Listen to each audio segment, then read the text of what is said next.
ನಮಸ್ಕಾರ ಕರ್ನಾಟಕ. ಇವತ್ತಿನ ಡಿಜಿಟಲ್ ಯುಗದಲ್ಲಿ ಟೆಕ್ನಾಲಜಿ ಬದಲಾದಂತೆ ಒಂದೊಂದು ವಸ್ತುಗಳು ನಮ್ಮ ಪೀಳಿಗೆಯಿಂದ ಕಣ್ಮರೆ ಆಗ್ತಾ ಇದೆ. ಅದರಲ್ಲಿ ಒಂದು ರೇಡಿಯೋ.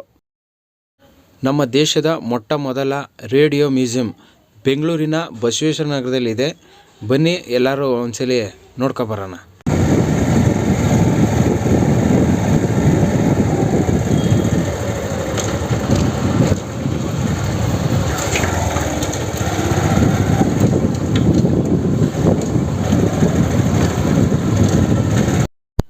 ಇದೇ ನೋಡಿ ಶಾರ್ಟ್ ವೇವ್ ರೇಡಿಯೋ ಸಂಗ್ರಹಾಲಯ.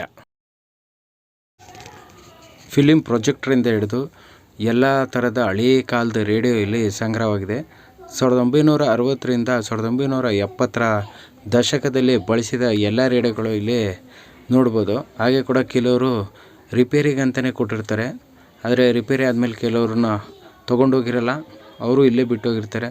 ಅದನ್ನು ಪ್ರದರ್ಶನಕ್ಕೆ ಇಟ್ಟಿದ್ದಾರೆ.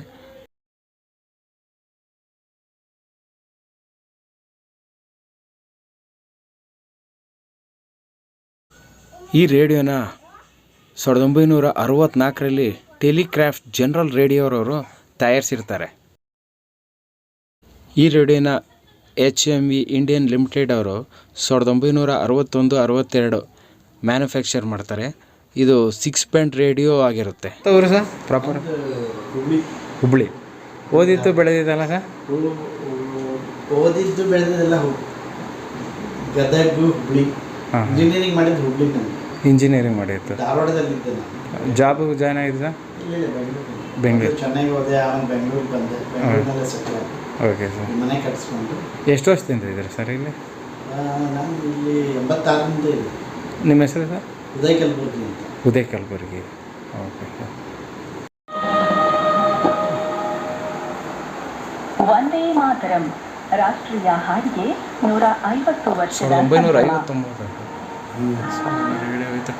ನಾವು ವಂದೇ ಮಾತರಂನ 150 ವೈಭವದ ವರ್ಷಗಳನ್ನ ಆಚರಿಸ್ತಾ ಇದ್ದೇವೆ. ಇದು ಆಕಾಶವಾಣಿ ಒಂದೇನೆ ಸರ್ ಬರೆದಿದ್ರೊಳಗೆ? ಬರೋದು ಆಕಾಶವಾಣಿ ಎಲ್ಲ FM ಮೂವ್ ಮಾಡ್ತೀವಿ. ಮತ್ತು ರಾಷ್ಟ್ರದ ಮೀಡಿಯಂ ವೇವ್ ಇಂದ ಮುಂಚೆ ಎಲ್ಲ ಇದ್ದಿದ್ದೆಲ್ಲ ಮೀಡಿಯಂ ವೇವ್ ಇತ್ತು. 2000ದಿಂದ ಸ್ಟಾರ್ಟೆಡ್. 40ರಲ್ಲಿ ಮಡ್ ಪ್ಲೇಟ್. 40ರ ದಶಕದಲ್ಲಿ. ಓಕೆ. ಇದು ಮ್ಯಾನ್ಯಲ್ಲ ಸರ್? ಇದು ಕರೆಂಟ್ ಏನು ಸಪ್ಲೈ ಇಲ್ಲ ಇದಕ್ಕೆ? ಮ್ಯಾನ್ಯಲ್. ಸ್ಪ್ರಿಂಗ್ ನಡೀತೆ, ವಾಚ್ ನಡೀತಾ ಇತ್ತಲ್ಲ ಆ ಥರ. Okay sir.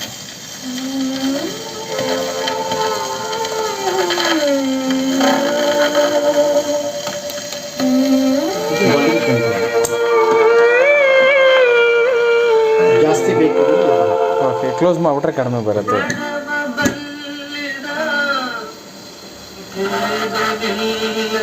ಸರ್ ಇದು ಎಷ್ಟು ವರ್ಷ ಸರ್ ಇದು ತಗೊಂಡು? ಇದು 1924. 1924. 2 ವರ್ಷ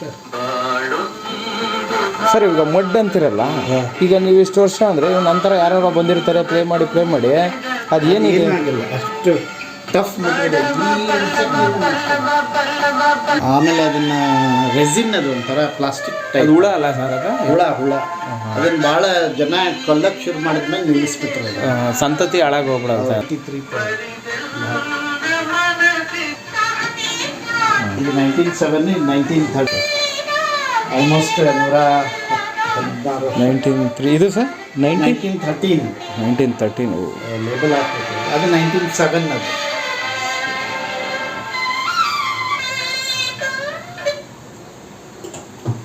ಇದು ಹಂಗೆ ಸ್ಪ್ರಿಂಗ್ ಅಂತಾನೆ ಇಟ್ಕೊಂಡು ಬನ್ನಿ. ರೇಡಿಯೋಗಳು ವರ್ಗ ಭದ್ರಾವತಿದು FM ಮಾಡಿಬಿಟ್ಟಿದ್ದಾರೆ. ಸೊ ಬರೋದು 3 ಸ್ಟೇಷನ್. ಅಂದರೆ ಅದು ಯಾವ ಥರ ಸೆಟಪ್ ಮಾಡ್ತಾರೆ? ಮೀಡಿಯಮ್ ಅಂದರೆ frequency it goes along the ground. Okay sir. FM ಆದರೆ ನಿಮಗೆ ಪವರ್ ಬೇಕಾಗಲ್ಲ. ಮೀಡಿಯಮ್ ವೇವಿಗೆ ತುಂಬ ಪವರ್ ಬೇಕು. High watt. ಈಗ 91.1, 92.7 ಚಿಕ್ಕ ಬಾಕ್ಸ್ಗಳು. ಓಕೆ. Modern day. ಓಕೆ. ಅವಕ್ಕೆಲ್ಲ ನೀವು ರಿಪೀಟರ್ ಹಾಕ್ಕೊಂಡು ಎಕ್ಸ್ಟೆಂಡ್ ಮಾಡ್ಕೊಂಡು ಹೋಗ್ಬೋದು. ಓಕೆ. ಇದು ಒಂದ್ಸಲಿ ಪ್ರೊಪಗೇಟ್ ಮಾಡಿದರೆ ಓಕೆ 600 ಕಿಲೋಮೀಟರ್ವರೆಗೂ ಹೋಗ್ಬೇಕು. FM. FM ಅಲ್ಲ, ಮೀಡಿಯಮ್ ವೇವ್ ಅಥವಾ MW ಅಂತ. Okay sir. ಅಂದರೆ ದೊಡ್ಡ ದೊಡ್ಡ ಆ್ಯಂಟಿನ ಇಟ್ಟಿರ್ತಾರಲ್ಲ ಸರ್ ಅದು? ಅದಕ್ಕೆ ಹೈ ಪವರ್ ಟ್ರಾನ್ಸ್ಮಿಷನ್ ಅಂತಾರೆ. ಹೌದು ಸರ್. ತುಂಬ ಕರೆಂಟ್ ಎಳೆಯುತ್ತೆ. ಹಾಂ. ಕೇಳೋರ ಮೇಲೆ ಡಿಪೆಂಡ್. ಕೇಳೋರು ಎಷ್ಟು ಜನ ಇದ್ದಾರೆ ಬೆಂಗಳೂರು ಕಡೆ. ಅಂದರೆ ನೀವು ಮೀಡಿಯಂ ವೇವ್ ಈ ರೈತರಿಗೋಸ್ಕರ ಇಟ್ಟಿರೋದು. ಇನ್ನೊಂದು ಸ್ವಲ್ಪ ದಿನ ಇರುತ್ತೆ, ಆಮೇಲೆ ಅದನ್ನ ಮೀಡಿಯಂ ವೇವ್ ಮಾಡಿಬಿಟ್ಟಿದ್ದಾರೆ ಈಗ ಅಲ್ಲಿ. Okay sir. 2 parallel run F M medium wave 2 run ಆಗ್ತದೆ. ಒಂದಿನ ಇದು ಆಫ್ ಆದರೆ ಎಫ್ ಎಮ್ನಲ್ಲೇ ಕಂಟಿನ್ಯೂ ಮಾಡಿ. ಅದಕ್ಕೂ ಇದಕ್ಕೆ ಏನು ಡಿಫ್ರೆನ್ಸ್ ಸರ್ ಇದಕ್ಕೆ? ಎಫ್ ಎಮ್ನಲ್ಲಿ ಕ್ಲಾರಿಟಿ ತುಂಬ ಚೆನ್ನಾಗಿದೆ. ಅಂದರೆ ಯಾವ ಸ್ಟೇಷನ್ ಸರ್ ಅದು? ಅದೇ ಆಕಾಶವಾಣಿ 101.3, 101.3 ವಿವಿಧ ಭಾರತಿ, 92.7 ಇವೆಲ್ಲ ಪ್ರೈವೇಟ್ ಚಾನಲ್ ಎಲ್ಲ ಎಫ್ ಎಮ್. ಓಕೆ. ಅದಕ್ಕೆ ನಿಮಗೆ ಜಾಸ್ತಿ ಪವರ್ ಬೇಕಾಗಲ್ಲ. ಓಕೆ. ಆಮೇಲೆ ಕ್ಲಾರಿಟಿ ಇರುತ್ತೆ, ನಿಮಗೆ ಇಂಟರ್ಫರೆನ್ಸ್ ಇರಲ್ಲ. ಈಗ ತುಂಬ ಇಂಟರ್ಫರೆನ್ಸ್ ಇರುತ್ತೆ. ಈಗ ಆಕಾಶವಾಣಿ ನಾನು ಒಂದು ಹಾಕಿದ್ದೀನಿ ಕರ್ರ ಅಂತ. ಹೌದು. ಸೊ ಆ ಥರದ್ದೆಲ್ಲ ಮೀಡಿಯಂ ವೇವ್ನಲ್ಲಿ ತುಂಬ ಇರುತ್ತೆ. ಶಾರ್ಟ್ ವೇವ್ನಲ್ಲಿ ಲಾಂಗ್ ಡಿಸ್ಟೆನ್ಸ್ ಬರ್ತಾ ಇತ್ತು ಮುಂಚೆ. ಶಾರ್ಟ್ ವೇವ್ ಅಂದರೆ radio Moscow, voice of America, ಅದೆಲ್ಲ ಬೇರೆ ದೇಶದ ರೇಡಿಯೋ ಎಲ್ಲ ಬೇರೆ ದೇಶದ. Okay sir. BBC ಎಲ್ಲ ಈಗ ಅವರು ಎಲ್ಲ ನಿಲ್ಲಿಸ್ಬಿಟ್ಟಿದ್ದಾರೆ, ಯಾಕಂದರೆ ಅವರೆಲ್ಲ ಆ್ಯಪ್ ಬಿಟ್ಬಿಟ್ಟಿದ್ದಾರೆ, ಅವರು ಇಂಟರ್ನೆಟ್ನಲ್ಲಿ ಹಾಕ್ಬಿಟ್ಟಿದ್ದಾರೆ. ಓಕೆ. ಸೊ ಕೇಳೋರು ಇಂಟರ್ನೆಟ್ನಲ್ಲಿ ಕೇಳ್ಕೊಳ್ಳಿ ಅಂತ. ಎರಡು ಅಲ್ಲಿ ದೇರ್ ಅಫ್ಕೋರ್ಸ್ ಅಲ್ಲಿ ಎಫ್ ಎಮ್ ಬಂದದ್ದು 1941ರಲ್ಲಿ US ನಲ್ಲಿ. 44ಕ್ಕೆ ಅವರು they started using F M, not for commercial but military ಮಾಡ್ತಾರೆ. 19ನಲ್ಲಿ 50 ಬಂತು 50 ಕಮರ್ಷಿಯಲ್. 52, 53ಕ್ಕೆ bought the radios, F M radios. But ಅಲ್ಲಿ ಮೀಡಿಯಂ ವೇವ್ ಅವ್ರು ಲೋಕಲ್ಲಾಗಿ ಇಟ್ಕೊಂಡಿದ್ದಾರೆ ಮಿಲಿಟರಿ ಅವ್ರಿಗೋಸ್ಕರ. ಬಟ್ ಈಗೆಲ್ಲ ಹೋಗ್ಬಿಟ್ಟಿದೆ ಎಲ್ಲ ಕಡೆ. ಏನಾಗಿದೆ, ಟೆಕ್ನಾಲಜಿ ಇಷ್ಟು ಅಡ್ವಾನ್ಸ್ ಆಗಿಲ್ಲ. ಹೌದು. ಅವರೆಲ್ಲ ಈಗ ಇಂಟರ್ನೆಟ್ ರೇಡಿಯೋಗೆ ಶಿಫ್ಟ್ ಆಗಿಬಿಟ್ಟಿದ್ದಾರೆ. ಅದಕ್ಕೆ ಶಾರ್ಟ್ ವೇವ್ನಲ್ಲಿ ಯಾವುದೂ ಬರಲ್ಲ. ತುಂಬ ಈ ಬ್ಯಾಂಡ್ಸ್ ಇರುತ್ತಲ್ಲ, ಬೇರೆ ಬೇರೆ ಬ್ಯಾಂಡ್ ಇದೆ. ಹೌದು ಸರ್. ನೋಡಿದರೆ ಪೇಶಾವರ್ ಇದೆಲ್ಲ ಶಾರ್ಟ್ ವೇವ್ ಇದೆ. ಡೆಲ್ಲಿ, ಬ್ಯಾಂಕಾಕ್ ಇವೆಲ್ಲ ಬರ್ತಾ ಇತ್ತು ಮುಂಚೆ ಬೆಂಗಳೂರಲ್ಲೇ ಬರ್ತಾ ಇತ್ತಾ ಸರ್ ಇವೆಲ್ಲ? ಇದೆಲ್ಲ ಬರ್ತಾ ಇತ್ತು. ಅಂದರೆ ಡೆಲ್ಲಿಲಿ 70-80ರ ದಶಕದಲ್ಲಿ ನಿಮಗೆ ಇಲ್ಲೇ ಕೂತ್ಕೊಂಡು BBC ಲಂಡನ್ ಎಲ್ಲ ನೋಡ್ಬೋದಿತ್ತು, ಕೇಳಿಸ್ಕೊಬೋದಾಯ್ತು. ಅಂದರೆ ಅದು ಫ್ರೀಕ್ವೆನ್ಸಿ ಎಲ್ಲ ಯಾವ ಥರ ಸೆಟ್ ಮಾಡಿರ್ತಾರೆ? 25 ಮೀಟರ್ ಬ್ಯಾಂಡು, 19 ಮೀಟರ್ ಬ್ಯಾಂಡ್ ಅಂತ ಅಲ್ಲೇ ಅಲೋಕೇಟ್ ಮಾಡ್ತಾ ಇದ್ರು. Okay sir. ಮೀಡಿಯಂ ವೇವ್ ಮಾತ್ರ 550 to 1500 ಕಿಲೋಹರ್ಟ್ಸ್ ಮಾತ್ರ ಮಾಡ್ತಿದ್ರು. Okay sir. ಸೊ ಈಗೆಲ್ಲ ಏನಾಗ್ಬಿಟ್ಟಿದೆ, ಫ್ರೀಕ್ವೆನ್ಸಿ ಕಾನ್ಸೆಪ್ಟೇ ಹೋಗ್ಬಿಟ್ಟಿದೆ. ಓಕೆ. ಇಂಟರ್ನೆಟ್ ಬಂದಮೇಲೆ ಈಗೆಲ್ಲ ಬರೀ ಡೇಟಾ. ಓಕೆ. ಸೊ ನಿಮಗೆ ಈ ಥರ ರೇಡಿಯೋ ಫ್ರೀಕ್ವೆನ್ಸಿ, ಈಗ ರೇಡಿಯೋ ಫ್ರೀಕ್ವೆನ್ಸಿಯಿಂದ ಎಷ್ಟಿರುತ್ತೆ ಸರ್ ಅದು? ಈಗ ರೇಡಿಯೋ ಫ್ರೀಕ್ವೆನ್ಸಿಯಿಂದ ಎಷ್ಟು ಹರ್ಸ್ ಬರುತ್ತೆ ಅದು? ಅಲ್ಲ, ನಿಮಗೆ ಡಿಪೆಂಡ್ಸ್ ಆನ್ ದಿ ಟ್ರಾನ್ಸ್ಮಿಷನ್ ಅಂತ. ಹೈಯರ್ ಕಮ್ಯುನಿಕೇಷನ್ ಹೋದರೆ ಗೀಗಾ ಹರ್ಟ್ಸ್ವರೆಗೂ ಹೋಗುತ್ತೆ. ಹೌದು. Satellite communication. ಅದು ಬ್ರೈನ್ಗೇನು ತೊಂದರೆ ಆಗಲ್ವ ಸರ್ ಅದು? ಬ್ರೈನ್ಗೆ ಏನು ಗೊತ್ತಾಗಲ್ಲ. ಹೌದಾ? ಈಗ ಕೆಲವೊಂದೆಲ್ಲ ನೆಟ್ವರ್ಕ್ನ ಟವರ್ ಎಲ್ಲ ಮನೆ ಮೇಲೆ ಹಾಕಿರ್ತಾರೆ. ಸೊ ಅದು ಸ್ವಲ್ಪ ನಮ್ದು ಇಲ್ಲಿ ಆಕಾಶವಾಣಿ ಧಾರವಾಡ ಬರ್ತಾ ಇತ್ತು. GSM ಟವರ್ ಹಾಕಿದ್ಮೇಲೆ ಅದು ಸತ್ತೋಗ್ಬಿಡುತ್ತೆ, ಬರ್ತಾನೆ ಇಲ್ಲ. ಕ್ಯಾಚ್ ಮಾಡ್ಕೊಳ್ಳೋಲ್ಲ ಅದಕ್ಕೆ. ಒಂಥರ ಶಾಡೋ ಆಗ್ಬಿಡುತ್ತೆ. ಓಕೆ. ಈಗ ಒಂದು ಟವರ್ ಅವಾಗ ಇನ್ಸ್ಟಾಲ್ ಮಾಡಿದ್ರೆ ಎಷ್ಟು ರೇಡಿಯಸ್ವರೆಗೂ ಬರ್ತಾಯಿತ್ತು ಸರ್ ಸಿಗ್ನಲ್ಸ್? ಅಲ್ಲ, ಅದು ನಮ್ಮದು ಆಕಾಶವಾಣಿ ಧಾರವಾಡ. Okay sir. ಅಥವಾ ಆಕಾಶವಾಣಿ ಬೆಂಗಳೂರು 70-80ರ ದಶಕದಲ್ಲಿ ನೀವು ರಾಂಚಿಗೆ ಹೋದ್ರೆ ಸಿಗ್ತಾ ಇತ್ತು. ನಮ್ಮ ಬೆಂಗಳೂರದು ಬಿಹಾರದ ರಾಂಚಿಗೆ ಓಕೆ ನಾನೇ ಎಂಜಾಯ್ ಮಾಡಿದ್ವಿ. ಓಕೆ. ರಾಂಚಿನಲ್ಲಿ ನಮ್ಮ ಅಕ್ಕ ಇದ್ರು, ಅವ್ರ ಮನೆಗೆ ಹೋದಾಗ ಆಕಾಶವಾಣಿ ಧಾರವಾಡ ಕೇಳಿದ್ವಿ. ಅಲ್ಲಿ ಕರೆಕ್ಟಾಗಿ ಟ್ಯೂನ್ ಮಾಡಿ ಸೆಟ್ ಮಾಡ್ಕೊಬೇಕಾದ್ರೆ ಸ್ಟೇಜ್ ಬರ್ತಾ ಇತ್ತು. ಅಲ್ಲೆಲ್ಲ ಏನು ಫ್ರೀಕ್ವೆನ್ಸಿ ಇತ್ತು ಸರ್ ಅವಾಗ? ಅಲ್ಲ, ಸೇಮ್ ಹಿಂಗೆ ಟ್ಯೂನ್ ಮಾಡೋದು ಅಷ್ಟೇ. ಟ್ಯೂನ್ ಕರೆಕ್ಟಾಗಿ ಕ್ಯಾಶ್ ಮಾಡ್ಕೊಬೇಕು ಅಷ್ಟೇ. 765 ಕಿಲೋಹರ್ಟ್ಸಿಗೆ ಆಕಾಶವಾಣಿ ಧಾರವಾಡ ಬರುತ್ತೆ. Okay sir. ಸೆಟ್ ಮಾಡೋದು ಬರ್ತಾ ಇತ್ತು. 612 ಕಿಲೋಹರ್ಟ್ಸಿಗೆ ಬೆಂಗಳೂರು ಆಕಾಶವಾಣಿ ಬರ್ತಾ ಇತ್ತು. ಓಕೆ. ಅವಾಗ ಅಷ್ಟೆಲ್ಲ ಅಟ್ಮಾಸ್ಫಿಯರ್ ಕ್ಲಿಯರ್ ಇತ್ತು. ಹೌದು, ಡಿಸ್ಟರ್ಬೆನ್ಸ್ ಇಲ್ಲ. ಈಗ ಮೊಬೈಲ್ಗಳು ಇಲ್ಲ, ನೆಟ್ವರ್ಕ್ ಇಲ್ಲ. ಹೌದು, ಪ್ರಾಬ್ಲಮ್. ಇವಾಗ ಹಾಕಿದ್ರಲ್ಲ ತೋರಿಸಿದ್ರು. ವೈಫೈ, ಹೌದು ಸರ್. UPS, ಫ್ರಿಡ್ಜು, ಆಮೇಲೆ ನಿಮ್ಮದು ಮೊಬೈಲ್ ಚಾರ್ಜರ್ಸ್ ಎಲ್ಲ ನಾಯ್ಸ್, ಇಂಡಕ್ಷನ್ಸ್ ಎಫೆಕ್ಟ್ ಇದೆ, ಅದು ಎಲ್ಲ ನಾಯ್ಸ್ ಬರುತ್ತೆ. ಹೀಗಾಗಿ ಎಲ್ಲ ಹೋಗ್ಬಿಟ್ಟಿದೆ. ಮೀಡಿಯಂ ವೇವ್ ಕೇಳೋದ್ರೆ ಕಡಿಮೆ ಆಗ್ಬಿಟ್ಟಿದೆ. ಈಗ ಬೇರೆ ಡೆಲ್ಲಿದೆಲ್ಲ ಈಗೆಲ್ಲ ಕೇಳೋಕ್ಕಾಗಲ್ವಾ ಸರ್? ಅದ್ರ ಎಲ್ಲಿ ಬರೋದೇ ಇಲ್ಲ, ಕ್ಯಾಚ್ ಮಾಡೋದಿಲ್ಲ. ಅವರೆಲ್ಲ ರೆಡ್ಯೂಸ್ ಮಾಡಿಬಿಟ್ಟಿದ್ದಾರೆ, ಕೇಳೋರಿಲ್ಲ ಅಂದ್ಬಿಟ್ಟು. ಡೆಲ್ಲಿ ಮೀಡಿಯಂ ವೇವ್ ಇಲ್ಲಿ ಇತ್ತು ಟೈಮ್ನಲ್ಲಿ, ಅದನ್ನೆಲ್ಲ ತೆಗೆದುಬಿಟ್ರು. ಅವರು ಎಲ್ಲ ಶಾರ್ಟ್ ವೇವ್ ಮಾಡಿದ್ರು, ಅದನ್ನೂ ತೆಗೆದುಬಿಟ್ರು. ಏನೇ ಇದ್ರು ಲೋಕಲ್. ಬೆಂಗಳೂರು ಅಂದರೆ ಸುತ್ತಮುತ್ತಿಗೆ ಏನು ಬರುತ್ತೆ ಅಷ್ಟೇ. 4 ಪೂರ್ತಿ ಕವರ್ ಆಗಬೇಕು ಅಂತ ನಾಳೆ ಕಟ್ಕೊಂಡಿದ್ದಾರೆ. ಓಕೆ. ಅದು ಹೋಗ್ಬಿಡುತ್ತೆ. ಈಗ ಬೆಂಗಳೂರಲ್ಲಿ ಆಕಾಶವಾಣಿ ಮೈಸೂರು, ತುಮಕೂರು ಅಲ್ಲೆಲ್ಲ ಬರುತ್ತೆ ಸರ್, ಮಂಡ್ಯ ಈಗ ಇತ್ತೀಚೆಗೆ ಅದು ಇಲ್ಲ. ಈಗ ಮೈಸೂರಲ್ಲಿ ಕೇಳೋದು ಕಡಿಮೆ ಆಗಿದ್ದಾರೆ ಅಂತ ಪವರ್ ಕಡಿಮೆ ಮಾಡಿಬಿಟ್ಟಿದ್ದಾರೆ. ಅಂದರೆ ಅಲ್ಲೆಲ್ಲ FM ಮಾಡಿಬಿಟ್ಟಿದ್ದಾರೆ. ಓಕೆ. ಸೊ ಏನೇ ಪ್ರೋಗ್ರಾಮ್ ಇದ್ರು ಅಲ್ಲಿ ಲೋಕಲ್ ಬಂದ್ಬಿಡುತ್ತೆ. FM ಅಲ್ಲಿ ಕೇಳ್ಬೋದು. ನಮ್ಮ ಬೆಂಗಳೂರದ್ದು ಬರಲ್ಲ ಅವಾಗ. ಬೆಂಗಳೂರು ರೇಡಿಯೋ ಫ್ರೀಕ್ವೆನ್ಸಿ ಮುಖಾಂತರ ಬರಲ್ಲ. ಬಟ್ ನಿಮಗೆ ಆ್ಯಪ್ನಲ್ಲಿ ಬರುತ್ತೆ. ನ್ಯೂಸ್ ಆನ್ ಏರ್ ಅಂತ ಒಂದು ಆ್ಯಪ್ ಇದೆ. ನ್ಯೂಸ್ ಆನ್ ಏರ್ ಅಂತ ನ್ಯೂಸ್ ಆನ್ ಏರ್ ಆ್ಯಪ್ ಇದೆ. ವೇವ್ ಅಂತ ಒಂದು ಆ್ಯಪ್ ಇದೆ, ಪ್ರಸಾರ ಭಾರತಿ ಇದೆ. ಅವ್ರದ್ದೆಲ್ಲ ನಿಮಗೆ ಇಡೀ ಇಂಡಿಯಾದ 167 ಆಕಾಶವಾಣಿ ಸೆಂಟರ್ ಇದು ಬರುತ್ತೆ. ನೀವು ಇಲ್ಲೇ ಕುತ್ಕೊಂಡು ತಿರುಚಿ ಕೇಳಬಹುದು, ಇಲ್ಲೇ ಕುತ್ಕೊಂಡು. ಅದು ಇನ್ನೂ ಪ್ರೆಸೆಂಟ್ ವರ್ಕಿಂಗ್ ಇದೆ ಸರ್ ಅವೆಲ್ಲ? ಅದು ಹೊಸ ಜನರೇಷನ್ ಅಂದರೆ ಆ್ಯಪಲ್ಲೇ ಇಂಟರ್ನೆಟ್ ಟೆಕ್ನಾಲಜಿಯಿಂದ ಆ್ಯಪಿಂದ ವರ್ಕ್ ಆಗುತ್ತೆ. ಅವರು ಅದು ಕನೆಕ್ಟ್ ಮಾಡಿಬಿಟ್ಟಿರ್ತಾರೆ. ನೀವು ಆ್ಯಪ್ನಲ್ಲಿ ಎಲ್ಲೇ ಹೋದರೂ ಕೇಳಿಸ್ತಾರೆ, ಯಾವ ದೇಶದಲ್ಲಿ ಹೋದರೂ ಬರುತ್ತೆ ಅದು. ಆ ಥರ ಮಾಡ್ಬಿಟ್ಟಿದ್ದಾರೆ. ಈಗ ರೇಡಿಯೋನ ಕಾನ್ಸೆಪ್ಟ್ ಬರೋದಕ್ಕೆ ಏನು ಸರ್ ಕಾರಣ ನೀವು ಕಂಡು? ಕಮ್ಯುನಿಕೇಷನ್ ಬೇಕಿತ್ತಲ್ಲ ಫಸ್ಟ್ ಅಂದರೆ ಮಿಲ್ಟ್ರಿಯವ್ರಿಗೆ ಫಸ್ಟ್ ಬಂದದ್ದು ಮೋರ್ಸ್ ಕೋಡ್ ಬಂತು. ಇದು ಅದಾದ್ಮೇಲೆ ಟೆಲಿಗ್ರಾಮ್ ಬಂತು, ಅದಾದ್ಮೇಲೆ ಟೆಲಿಫೋನ್ ಬಂತು, ಅದಾದ್ಮೇಲೆ ಒನ್ ವೇ ರೇಡಿಯೋ ರೇಡಿಯೋಗಳನ್ನು ಮನೋರಂಜನೆಗೂ ಅದನ್ನು ಹಂಗೆ ಕನ್ವರ್ಟ್ ಮಾಡ್ಕೊಬಿಟ್ರು. ಫಸ್ಟ್ ಬರೀ ಮನೋರಂಜನೆಗೆ ಆಗುತ್ತೆ, ಕೇಳೋರು ಭಾಳ ಕಡಿಮೆ ಆಗ್ಬಿಟ್ಟಿದೆ. FM ಕೇಳ್ತಾ ಇಲ್ಲ. ಮುಂಚೆ ಎಲ್ಲ ಆದರೆ ಇಲ್ಲಿ ಕೆಲವೊಂದು ಆಟೋಗಳಲ್ಲೆಲ್ಲ ಹಾಕೊಂಡು ಹೋಗೋದು. ಈಗ ಅದು ಕಡಿಮೆ. ಎಲ್ಲ pen drive, YouTube, mobile, Bluetooth ಹಾಕೊಂಡ್ಬಿಡ್ತಾರೆ. ಅವ್ರಿಗೆ ಬೇಕಾಗಿರೋ ಹಾಡು ಹಾಕೊಂಡು ಹೋಗ್ತಾರೆ. ರೇಡಿಯೋ ಕಾಲನೇ ಹೋಯ್ತು ಅಂತೇನೆ ಆಗೋದು. ಆವಾಗಲೇ ಎಷ್ಟೋ ಚೆನ್ನಾಗಿತ್ತು. ಈಗ ಬರೀ ಇದೆಲ್ಲ ಅದಾದಮೇಲೆ ಟೇಪ್ ರೆಕಾರ್ಡರ್ಸ್ 2 hours ಟೇಪ್ ಬರ್ತಾ ಇತ್ತು. ಆಡಿಯೋ ಅಷ್ಟೇ ಟೇಪ್ ಮಾಡೋದಕ್ಕೆ. ಆಮೇಲೆ ಟೇಪ್ ರೆಕಾರ್ಡರ್ಸ್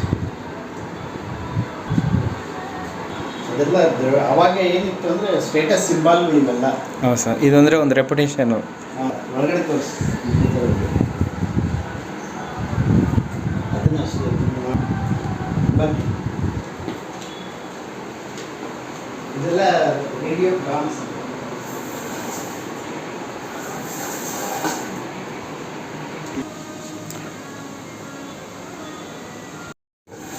ಅದೇ ಒಂದೇ ಬರುತ್ತೆ ಎಲ್ಲ ರೇಡಿಯೋ. ಇದು ವರ್ಕಿಂಗ್ ಇದೆ ಸರ್. ಸ್ಪೀಕರ್ ಇನ್ಬಿಲ್ಟ್ ಇದೆಯಾ ಸರ್ ಅದು?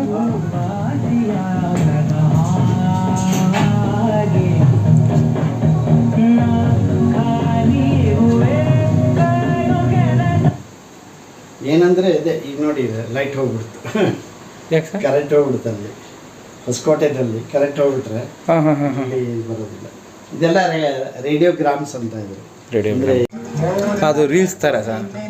ಇದು LPs and EP ಅಂತ, long play and extended play ಅಂತ, ವಿನೈಲ್ ಅಂತಾರೆ ಹೀಗೆ. ವಿನೈಲ್ ಅವಾಗ ಇದು 60.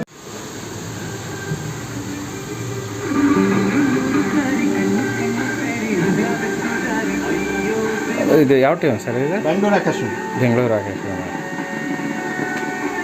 ನಮ್ಮ ರೇಡಿಯೋಗಳಲ್ಲಿ ಬರೋದೆಲ್ಲ ಬೆಂಗಳೂರು ಆಕಾಶವಾಣಿ. ಆಮೇಲೆ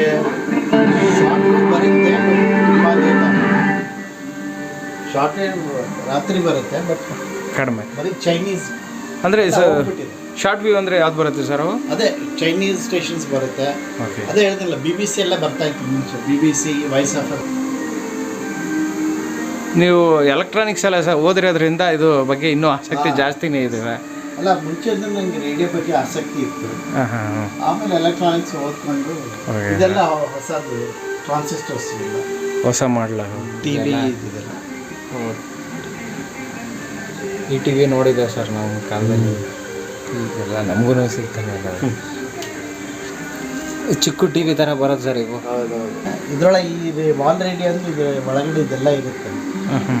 ದೊಡ್ಡದಾಗಿ ಆಮೇಲೆ ಚಿಕ್ಕದಾಗಿ ಆಗಿ ಟ್ರಾನ್ಸಿಸ್ಟರ್ ಬಂತು. ಅದಾದ್ಮೇಲೆ ಅದೆಲ್ಲ ಸೈಜ್ ಕಡಿಮೆ ಹಾಕ್ಕೊಂಡು ಬಂತು. ಪ್ರಾರಂಭದಲ್ಲಿ ಹಿಂಗಿತ್ತು. ಪ್ರಾರಂಭದಲ್ಲಿ ಹಿಂಗೆ ಮತ್ತೆ ಅದು ಬರ್ತಾ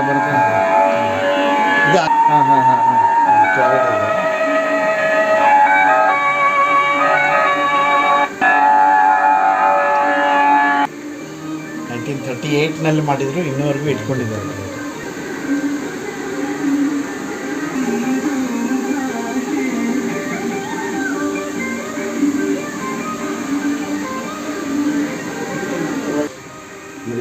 ಮೊದಲಿನ ಸ್ಥಿತಿಗೆ ತೊಗೊಂಬಂದು ಅಂದರೆ ಒಂದು ಐಡಿಯಾ ಇದೆ ಸರ್, ಈ FM ಈ ರೇಡಿಯೋ ಇದೇ ಥರ ವರ್ಕ್ ಆಗಬೇಕು, ಇದೇ ಸರ್ಕ್ಯೂಟು, ವೈರಿಂಗ್ ಡಯಾಗ್ರಾಮು ಅವೆಲ್ಲ ಬೇಕು, ನಾಲೆಜ್ ಅದಕ್ಕೆ ನಿಮ್ಮದು ಅವೆಲ್ಲ ನಾಲೆಡ್ಜ್ ಎಲ್ಲ ಇದೆ. ಅದೇ 40 ವರ್ಷ ಅದರಲ್ಲೇ ಪಳಗಿದ್ದೀರಾ. ಅದರಲ್ಲಿ ಈ ಟೆಕ್ನಾಲಜಿನಲ್ಲಿ.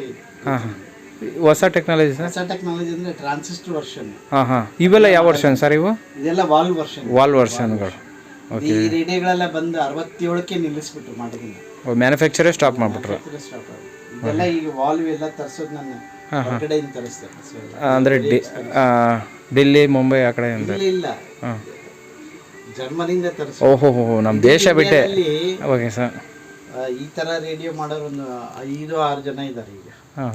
ನಾಲೆಜ್ ಹೋಗ್ಬಿಡುತ್ತೆ, ಯಾರಿಗೂ ಇಂಟ್ರೆಸ್ಟ್ ಇಲ್ಲ. ಯಾಕಂದರೆ ಅವರು ಕೇರಳದ ಲಾಸ್ಟ್ ಮಹಾರಾಜ ಇವರ ಕೇಳೋದು, ಅವ್ರು ತುಂಬ ಇಂಟ್ರೆಸ್ಟ್ ರೇಡಿಯೋ ಅಂದರೆ, ಹಿಂಗಾಗಿ ಅವ್ರು ಬರ್ತಾ ಇದ್ರು ಇಲ್ಲಿ. ಈಗ ಇಲ್ಲಿ ಯಾರ್ಯಾರು ಬಂದು ಹೋಗಿದೆ ಸರ್ ನಾವು ಕಂಡು ಗಣ್ಯ ವ್ಯಕ್ತಿಗಳ? ಇದೇನು ಮಿಷಿನ್ ಸರ್ ಇದು? 3D printer.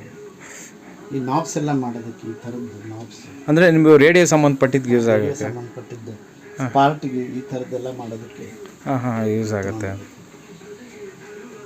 ಹೊರಗಡೆಯಿಂದ ತರಿಸಿದ್ರೆ ತುಂಬ ಕಾಸ್ಟ್ಲಿ ಆಗುತ್ತೆ. ಯಾಕಂದರೆ ನೀವು ಹೇಳ್ತಿರಲ್ಲ ಇಂಡಿಯಾದಲ್ಲೇ ಸಿಗಲ್ಲ, ಔಟ್ ಸೈಡಿಂದನೇ ತರಿಸ್ಬೇಕು, ತುಂಬ ಕಾಸ್ಟ್ ಎಕ್ಸ್ಪೆನ್ಸಿವ್ ಅವೆಲ್ಲ. ಒಂದೊಂದು ವಾಲ್ 2,500-3,000 ರೂಪಾಯಿ ಆಗ್ತದೆ. ಇದೆಲ್ಲ ಕೆಲವೊಂದು ಇನ್ನೂ 38-40 ಈಗ ಅದು ರೆಡಿ ಮಾಡಿ ಇಲ್ಲೇ ನೀವು? ಇಲ್ಲ, ಒಬ್ರಿಗೆ ಯಾರಿಗೋ ಮಾಡಿಕೊಡ್ತಾ ಇದ್ದೀನಿ, ತಂದೆದಂತೆ. Okay sir. ಅದು ಒಂದೊಂದು ವಾಲ್ 6,000 ರೂಪಾಯಿ. ಅದು ಹೀಗಾಗಿ ತುಂಬ ಕೇರ್ಫುಲ್ಲಾಗಿ ಮಾಡಬೇಕು. ಫಿಲಿಪ್ಸು, ಮರ್ಫಿ 1952ರಿಂದ 54ವರೆಗೂ ಅಲ್ಲಿಂದನೇ ಬರ್ತಾ ಇತ್ತು ಆ್ಯಕ್ಚುಲಿ. ಸೊ ಕಾಸ್ಟ್ ಭಾಳ ಇರೋದು. ಓಕೆ. ಈಗ ಒಂದು ರೇಡಿಯೋ ಅಂದರೆ ಎಷ್ಟು ಸರ್? ಈಗ ಇದು ಹೇಳಿದ್ರಲ್ಲ, ಇದು ವರ್ಕ್ ಆಗ್ತಿಲ್ಲ. ಈ ರೇಡಿಯೋ ನಿಮ್ಮ ಕಾಲಿಗೆ ಎಷ್ಟಾಗಿತ್ತು ಸರ್ ಅದು? 1950ರಲ್ಲಿ 1950. ಎಷ್ಟಿದೆ? 1,500,000. ಅಂದರೆ ತುಂಬ ಆಲ್ಮೋಸ್ಟ್ ಲೈಕ್, ಅಂದರೆ ಆಗಿನ ಕಾಲಕ್ಕೆ ಅದೇ ದೊಡ್ಡ ಅಮೌಂಟು ಸರ್, ದೊಡ್ಡ ಅಮೌಂಟು. 1959 ಅಂದರೆ 1 ವರ್ಷ ದೊಡ್ಡ ಅಮೌಂಟ್. ಚಿಕ್ಕ ರೇಡಿಯೋ ಇದೆ. Okay sir. ಬಿಲ್ಲು ಇದೆ. ಓಕೆ. 260 ರೂಪಾಯಿ 63ರಲ್ಲಿ. ಯಾವ ಸರ್ ಇಸ್ವಿ? 63ರಲ್ಲಿ 360 ರೂಪಾಯಿ ಶಿವಮೊಗ್ಗದಲ್ಲಿ ತೊಗೊಂಡಿದ್ದು ಚಿಕ್ಕ ರೇಡಿಯೋ. Okay sir. ಆ ರೇಡಿಯೋಗೆ 360 ರೂಪಾಯಿ ಕೊಟ್ಟರೆ ಆ ಟೈಮ್ನಲ್ಲಿ ಶಿವಮೊಗ್ಗದಲ್ಲಿ 30-40 ಸೈಟ್ ಬರ್ತದೆ. ನೋಡಿ ಸರ್, ಅಷ್ಟು ಕಾಸ್ಟ್ಲಿ ಇತ್ತು ರೇಡಿಯೋ. ಇದೆಯಾ ಸರ್? ಇಲ್ಲ, ಬಿಲ್ ಇದೆ ನನಗೆ.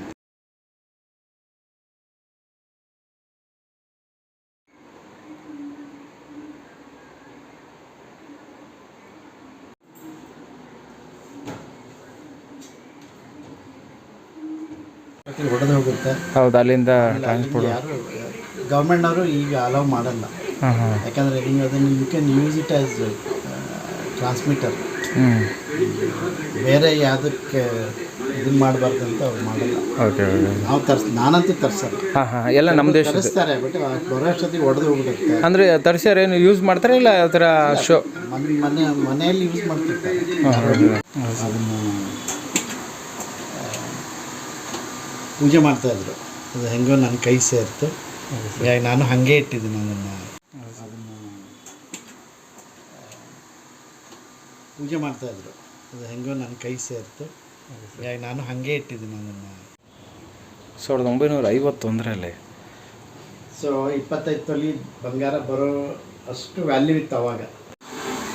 ಈ ಕಡೆ 1, 2, ಈ ಕಡೆ 2 ಹಾಡಿದೆ. 86ರಿಂದ ಇಲ್ಲೇ ಇದ್ದೀರ, ಹತ್ತತ್ರ 41 ವರ್ಷದಿಂದ. ತುಂಬ ಹಳೇದೆಲ್ಲ ಚೆನ್ನಾಗಿ ಕಲೆಕ್ಟ್ ಮಾಡಿದ್ದೀರ ಸರ್, ನಮಗೂ ಖುಷಿ. ಬರುತ್ತೆ ನನಗೆ. ಹಾಂ. ಯಾರ ಮಾಡಿಸ್ಬೇಕು ಅಂತಾರೆ, ಆಮೇಲೆ ಖರ್ಚಾಗುತ್ತೆ. ಆಮೇಲೆ ಏನಾಗುತ್ತೆ ಅಂದರೆ ರೇಡಿಯೋಗಳು ಮಾಡಿದ ಮೇಲೆ ಒಂದೇ ಸ್ಟೇಷನ್ ಬರುತ್ತೆ ಅಂದ ತಕ್ಷಣ ಅವ್ರು ಬೇಡ ಅಂದ್ಬಿಡ್ತಾರೆ. ಓಕೆ. ಫೇಮ್ ಮಾಡೋಕ್ಕಾಗಲ್ಲ. ಸೊ ಬೇಡ ಅಂದರೆ ಅವ್ರು ಬಿಸಾಕಬೇಡಿ, ನನಗೆ ಕೊಡಿ, ನಾನು ಇಟ್ಕೋತೀನಿ ಅಂತ ರಿಕ್ವೆಸ್ಟ್ ಮಾಡಿಕೊಂಡು ತೊಗೊಂಡು ಬಂದಿದ್ದು ಇದೆ. ಓಕೆ. ಕೆಲವರ ಹತ್ರ ದುಡ್ಡು ಕೊಟ್ಟು ತೊಗೊಂಡು ಬಂದಿದ್ದು. ಹೀಗಾಗಿ ನನಗೆ ರೇಡಿಯೋಗಳು ಬರ್ತಾ ಇರುತ್ತೆ. ನನಗೆ ರೇಡಿಯೋ ಸುಮ್ಮನೆ ಒಂದು ರೇಡಿಯೋ ಹಾಳಾಗ್ಬಿಟ್ರೆ ಹೋಗೇ ಬಿಡುತ್ತೆ.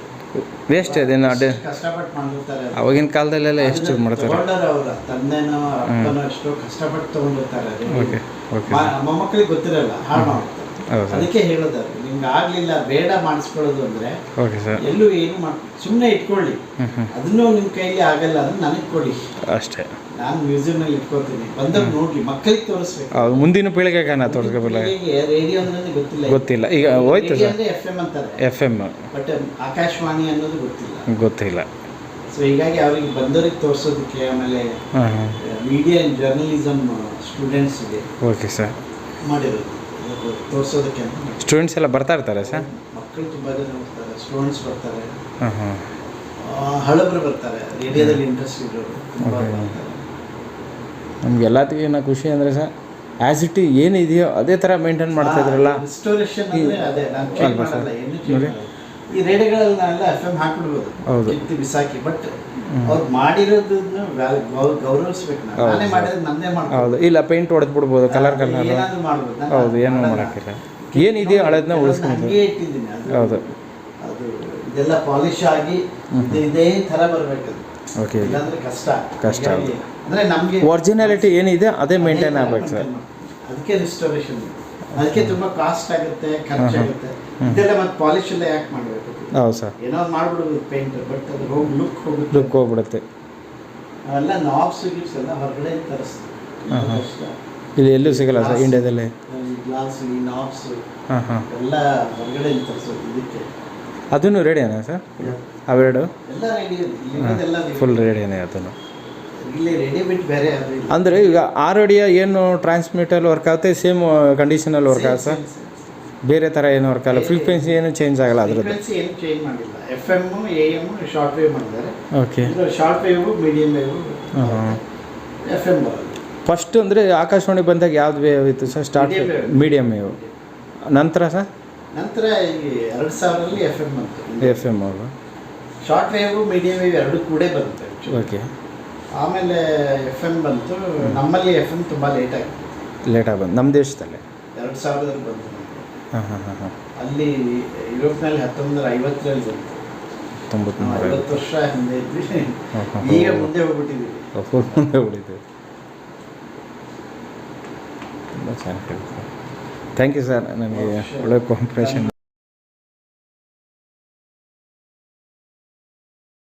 Radio man Uday Kalaburagi, 5E 6ನೇ ಮುಖ್ಯ ರಸ್ತೆ, Pappaiah garden, Basavesh Nagar, Bengaluru. Mobile number 9845043014.